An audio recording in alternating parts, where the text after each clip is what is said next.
எல்லா ஆன்சைட்டியும் பேட் கிடையாதுங்க. சில குட்டான ஆன்சைட்டி கூட இருக்குது. அது என்னன்னு நான் உங்களுக்கு சொல்கிறேன். நான் கொஞ்சம் வருஷத்துக்கு முன்னாடி நான் ஃபியூ மந்த்ஸ் சிங்கப்பூரில் தங்கியிருக்க மாதிரி இருந்தது. அந்த டைமில் நான் வந்து அதுக்கு முன்னாடி நான் பெருசாக குக்கிங், க்ளீனிங், ஹோம் மேக்கிங் எதுவுமே நான் பெருசாக பண்ணதில்லை. ஜாலியாக இருந்த டைம் அது. ஸோ நான் திடீர்னு போக வேண்டியதாகிடுச்சு. நான் வந்து ஒன்லி இந்தியன் குக்கிங் மட்டும்தான் நான் கற்றுட்டு போயிருந்தேன். ப்ளஸ் நம்ம வந்து ஒரு சரியான யூடியூப் குக்கு. சரி எப்படியோ சர்வைவ் பண்ணிடலான்னு போயாச்சு. போனால் அந்த ஊரில் நாங்கள் இருந்த ஏரியாவில் என் ஹஸ்பண்ட் எனக்கு காட்டி கொடுத்த ஒரு ஸ்டோரில் வந்து அவ்வளோவா இந்தியன் இல்லை. மேபி கொஞ்சம் தூரத்தில் இருந்திருக்கும். But before that I came back. Okay.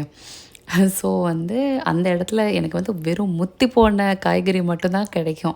So அதனால் நான் கிவ் அப் பண்ணிவிட்டு, நம்ம ரொம்ப வருஷமாக இந்த பிக்கப் லைன்ஸ் பேஜ் ஃபாலோ பண்ணிகிட்ருக்கோம். ஸோ நம்ம அவங்கள இப்போ தான் ப்ராப்பராக யூஸ் பண்ணிக்க முடியும்னு சொல்லிவிட்டு அவங்களோட ரெசிபி எல்லாமே செய்ய ஆரம்பிச்சிட்டேன். ஏன்னா அவங்களோட ரெசிபியில் இருக்க இன்க்ரீடியன்ட்ஸ் எல்லாம் அப்ராடில் ஈஸியாக கிடைக்கும். So that was the right time for me to do that also. அப்புறம் அதை ஃபாலோ பண்ண ஆரம்பிச்சிட்டேன். அது மட்டும் இல்லை, நான் போன டைமில் தான் வந்துட்டு ரமதான் டைம். நான் வந்து என்னோடய இபாதா செய்யணும், தொழுகணும், ஓதணும், என் குழந்தைய பார்த்துக்கணும். ஷி வாஸ் வெரி டைனி அந்த டைமில்.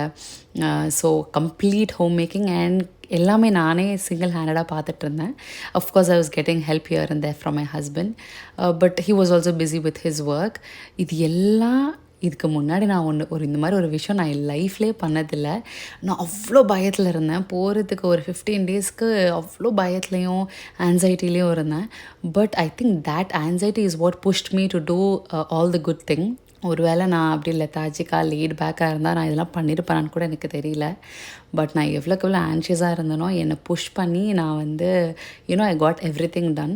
அந்த விஷயம் has given me lot of confidence in life. எவ்வளோ விஷயம் முடியாதுன்னு நினைக்கும் போது, இந்த விஷயத்தை நினைக்கும் போது தான் எனக்கு ஒரு பயங்கர கான்ஃபிடென்ஸ் பூஸ்ட் பண்ணுற மாதிரி இருக்கும்.